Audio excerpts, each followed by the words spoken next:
নমস্কার, আমি চৈতালি। আর আপনারা শুনছেন আলোর গল্প কবিতার আসর। আজকে আমি পাঠ করব সেই ঠাকুরের লেখা গ্রন্থ যিনি শব্দ নয় ছবি লেখেন। লেখক অবনীন্দ্রনাথ ঠাকুরের লেখা প্রথম গ্রন্থ শকুন্তলা। মহাকবি কালিদাসের বিশ্ববিখ্যাত গ্রন্থ শকুন্তলা কাব্য অবলম্বনে এই বইটি লেখা হয়।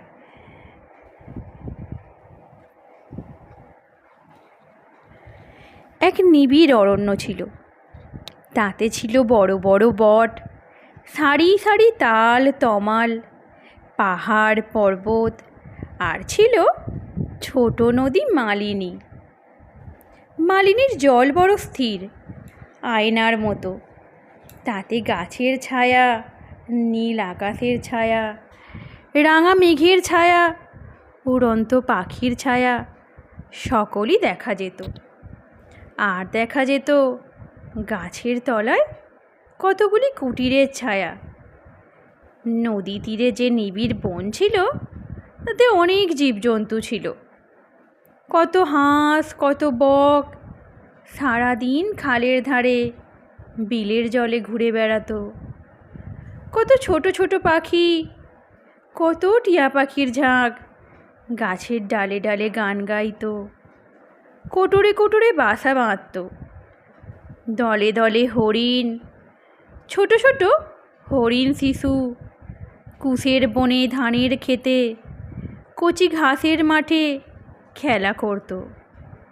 বসন্তে কোকিল গাইত, বর্ষায় ময়ূর নাচত। এই বনে 3000 বছরের এক প্রকাণ্ড বটগাছের তলায় মহর্ষি কর্ণদেবের আশ্রম ছিল। সেই আশ্রমে জটাধারী তপস্বী কর্ণ আর মা গৌতমী ছিলেন। তাদের পাতার কুটির ছিল, পরনে বাকল ছিল, গোয়াল ভরা গাই ছিল, চঞ্চল বাছুর ছিল, আর ছিল বাকল পরা কতগুলি ঋষিকুমার।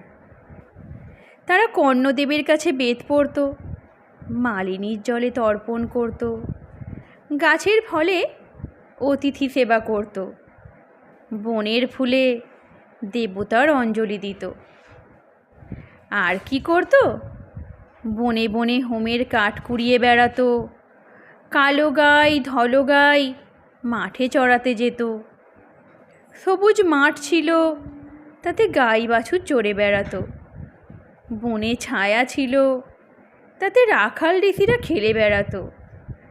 তাদের ঘর গড়ার বালি ছিল, ময়ূর গড়বার মাটি ছিল, বেনু বাঁশের বাঁশি ছিল, বটপাতার ভেলা ছিল, আর ছিল খেলবার সাথী বনের হরিণ, গাছের ময়ূর, আর ছিল মা গৌতমীর মুখে দেব দানবের যুদ্ধ কথা।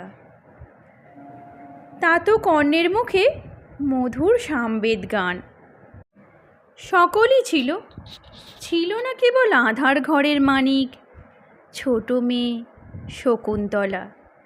একদিন নিশুতি রাতে অপ্সরী মেনকা তার রূপের ডালি দুধের বাছা শকুন্তলা মেয়েকে সেই তপবনে ফেলে রেখে গেল।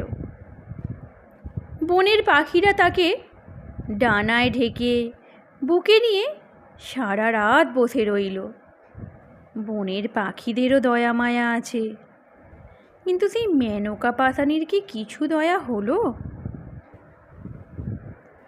খুব ভোরবেলায় তপবনের যত ঋষিকুমার বনে বনে ফল ফুল কুড়োতে গিয়েছিল।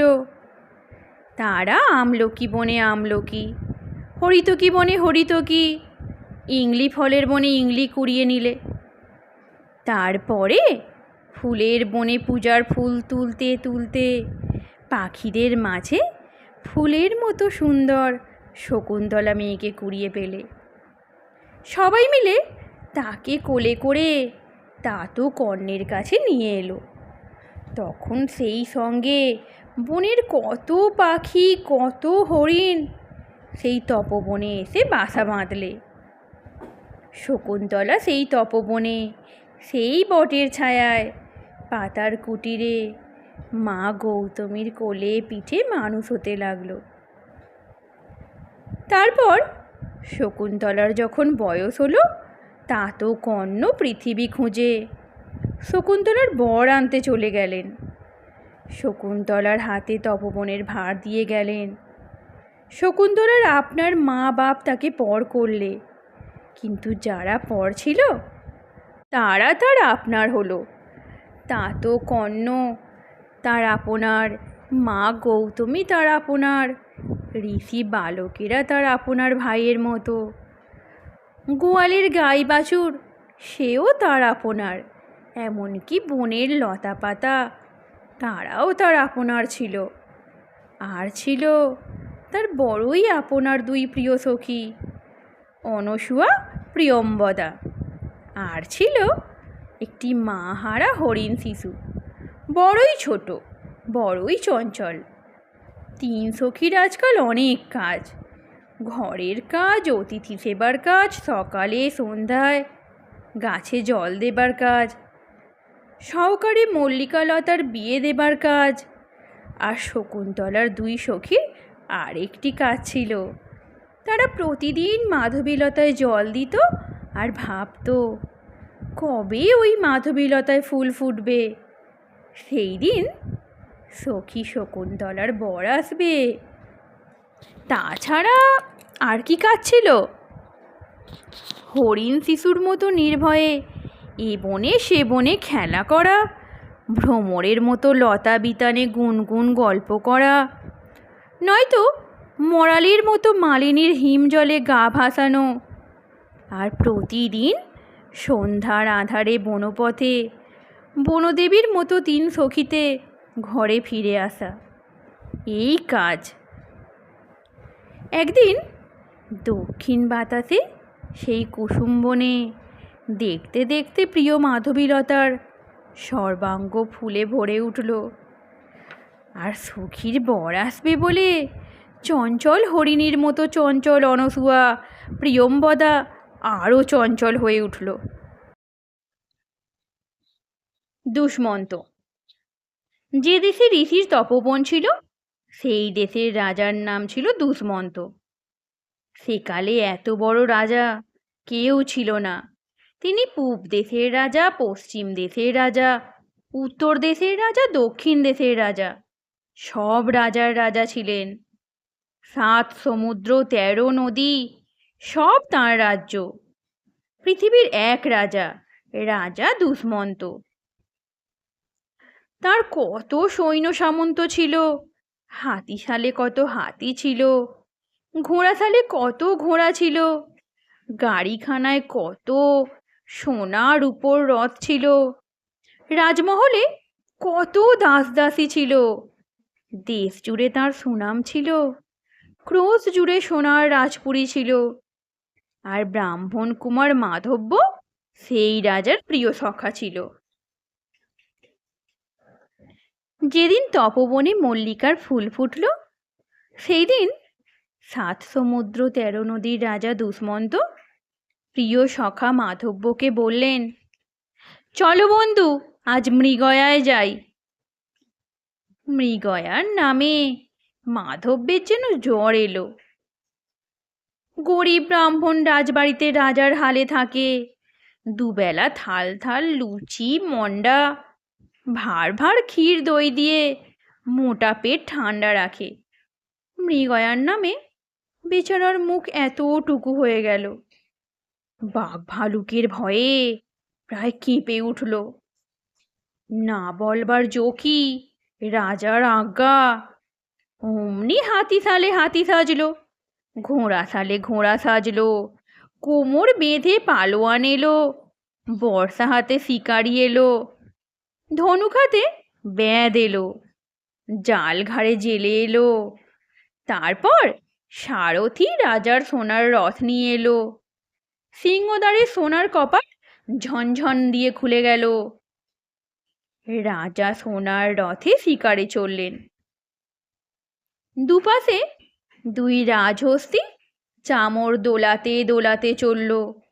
ছত্রধর রাজছত্র ধরে চলল। জয় ঢাক বাজতে বাজতে চলল, আর সর্বশেষে প্রিয় সখা মাধব্য এক খোঁড়া ঘোড়ায় হট হট করে চললেন। ক্রমে রাজা এ বনে সে বনে ঘুরে শেষে মহাবনে এসে পড়লেন। গাছে গাছে ব্যাত ফাঁদ পাততে লাগলো, খালে বিলে জেলে জাল ফেলতে লাগলো, সৈন্য সামন্ত বন ঘিরতে লাগলো। বনে সাড়া পড়ে গেল। গাছে গাছে কত পাখি, কত পাখির ছানা পাতার ফাঁকে ফাঁকে কচি পাতার মতো ছোট ছোট ডানা নাড়ছিল, রাঙা ফলের মতো ডাল দুলছিল, আকাশে উড়ে যাচ্ছিল, কোটরে ফিরে আসছিল, কিচমিচ করছিল। ব্যাধের সাড়া পেয়ে বাসা ফেলে কোটর ছেড়ে কে কোথায় পালাতে লাগলো। মোষ গরমের দিনে ভিজে কাদায় পড়ে ঠান্ডা হচ্ছিল, তারা শিং উঁচিয়ে ঘাড় বেঁকিয়ে গহন বনে পালাতে লাগলো। হাতি সুরে করে জল ছিটিয়ে গা ধুচ্ছিল, শাল গাছে গা ঘষছিল, গাছের ডাল ঘুরিয়ে মশা তাড়াচ্ছিল। ভয় পেয়ে সুর তুলে পদ্মবন দোলে ব্যাধের জাল ছিঁড়ে পালাতে আরম্ভ করলো। বনে বাঘ হাঁকার দিয়ে উঠল, পর্বতে সিংহ গর্জন করে উঠল, সারা বন কেঁপে উঠল। কত পাখি, কত বড়া, কত বাঘ, কত ভাল্লুক, কেউ জালে ধরা পড়ল, কেউ ফাঁদে বাঁধা পড়ল, কেউ বা তলোয়ারে কাটা গেল। বনে হাহাকার পড়ে গেল। বনের বাঘ বন দিয়ে, জলের কুমির জল দিয়ে, আকাশের পাখি আকাশ ছেয়ে পালাতে আরম্ভ করল। ফাঁদ নিয়ে ব্যাত পাখির সঙ্গে ছুটল, তীর নিয়ে বীর বাঘের সঙ্গে গেল, জাল ঘাড়ে জেলে মাছের সঙ্গে চলল। রাজা সোনার রথে এক হরিণের সঙ্গে ছুটলেন। হরিণ প্রাণ ভয়ে হাওয়ার মতো রথের আগে দৌড়িয়েছে। সোনার রথ তার পিছনে বিদ্যুতের বেগে চলেছে। রাজার সৈন্য সামন্ত, হাতি ঘোড়া, প্রিয় সখা মাধব্য কত দূরে কোথায় পড়ে রইল। কেবল রাজার রথ আর বনের হরিণ নদীর ধার দিয়ে, বনের ভিতর দিয়ে, মাঠের উপর দিয়ে ছুটে চলল। যখন গহন বনে এই শিকার চলছিল, তখন সেই তপবনে সকলে নির্ভয়ে ছিল। গাছের ডালে টিয়া পাখি লাল ঠোঁটে ধান খুঁটছিল, নদীর জলে মনের সুখে হাঁস ভাসছিল, কুশবনে পোষা হরিণ নির্ভয়ে খেলা করছিল, আর শকুন্তলা, অনসূয়া, প্রিয়ম্বদা তিন সখী কুঞ্জবনে গুনগুন গল্প করছিল। এই তপবনে সকলে নির্ভয়ে, কেউ কারো হিংসা করে না। মহাযোগী কর্ণের তপবনে বাঘে গরুতে এক ঘাটে জল খায়, হরিণ শিশু ও সিংহ শাবক এক বনে খেলা করে। এ বনে রাজাদেরও শিকার করা নিষেধ। রাজার শিকার সেই হরিণ ঊর্ধ্বশ্বাসে এই তপবনের ভিতর চলে গেল। রাজা অমনি ধনুস্বর ফেলে ঋষি দর্শনে চললেন। সেই তপবনে সোনার রথে পৃথিবীর রাজা আর মাধবী কুঞ্জে রূপসী শকুন্তলা দুজনের দেখা হলো। এদিকে মাধব্য কি বিপদেই পড়েছে, আর সে পারে না। রাজভোগ না হলে তার চলে না, নরম বিছানা ছাড়া ঘুম হয় না, পালকি ছাড়া সে এক পা চলে না। তার কি সারাদিন ঘোড়ার পিঠে চড়ে ওই বড়া যায়, ওই বাঘপালায় করে এ বন সে বন ঘুরে বেড়ানো পোষায়? পলবলের পাতা পচা কষা জলে কি তার তৃষ্ণা ভাঙে? ঠিক সময়ে রাজভোগ না পেলে সে অন্ধকার দেখে। তার কি সারাদিন পর একটু আধপোড়া মাংসে পেট ভরে? পাতার বিছানায় মশার কামড়ে তার কি ঘুম হয়? বনে এসে ব্রাহ্মণ মহা মুশকিলে পড়েছে। সমস্ত দিন ঘোড়ার পিঠে ফিরে সর্বাঙ্গে দারুণ ব্যথা। মশার জ্বালায় রাত্রে নিদ্রা নেই, মনে সর্বদা ভয়, ওই ভাল্লুক এলো, ওই বুঝি বাগে ধরলো। ভয়ে ভয়ে বেচারা আধখানা হয়ে গেছে। রাজাকে কত বোঝাচ্ছে, মহারাজ রাজ্য ছাড়খাড়ে যায়, শরীর মাটি হলো, আর কেন রাজ্যে চলুন। রাজা তবু শুনলেন না। শকুন্তলাকে দেখে অবধি রাজকার্য ছেড়ে, মৃগয়া ছেড়ে তপস্বীর মতো সেই তপবনে রইলেন। রাজ্যে রাজার মা ব্রত করেছেন, রাজাকে ডেকে পাঠালেন, তবু রাজা রাজ্যে ফিরলেন না। কত ওজোর আপত্তি করে মাধব্যকে সব সৈন্য সামন্ত সঙ্গে মার কাছে পাঠিয়ে দিয়ে একলা সেই তপবনে রইলেন। মাধব্য রাজবাড়িতে মনের আনন্দে রাজার হালে আছে, আর এদিকে পৃথিবীর রাজা বনবাসীর মতো বনে বনে হা শকুন্তলা, হা শকুন্তলা বলে ফিরছে। হাতের ধনুক, তুণের বাণ কোন বনে পড়ে আছে? রাজবেশ নদীর জলে ভেসে গেছে, সোনারঙ্গ কালি হয়েছে। দেশের রাজা বনে ফিরছে, আর শকুন্তলা কি করছে? নিকুঞ্জ বনে পদ্মের বিছানায় বসে পদ্ম পাতায় মহারাজকে মনের কথা লিখছে। রাজাকে দেখে কে জানে তার মন কেমন হলো। একদণ্ড না দেখলে প্রাণ কাঁদে, চোখের জলে বুক ভেসে যায়। দুই সখী তাকে পদ্ম ফুলে বাতাস করছে, গলা ধরে কত আদর করছে, আঁচলে চোখ মোছাচ্ছে আর ভাবছে এইবার ভোর হলো, বুঝি সখীর রাজা ফিরে এলো। তারপর কি হলো? দুঃখের নিশি প্রভাত হলো, মাধবীর পাতায় পাতায় ফুল ফুটলো, নিকুঞ্জের গাছে গাছে পাখি ডাকলো, সখীদের পোষা হরিণ কাছে এলো। আর কি হলো? বনপথে রাজা বরকুঞ্জে এলো। আর কি হলো? পৃথিবীর রাজা আর বনের শকুন্তলা দুজনের মালা বদল হলো, দুই সখীর মনোবাঞ্ছা পূর্ণ হলো। তারপর কি হলো?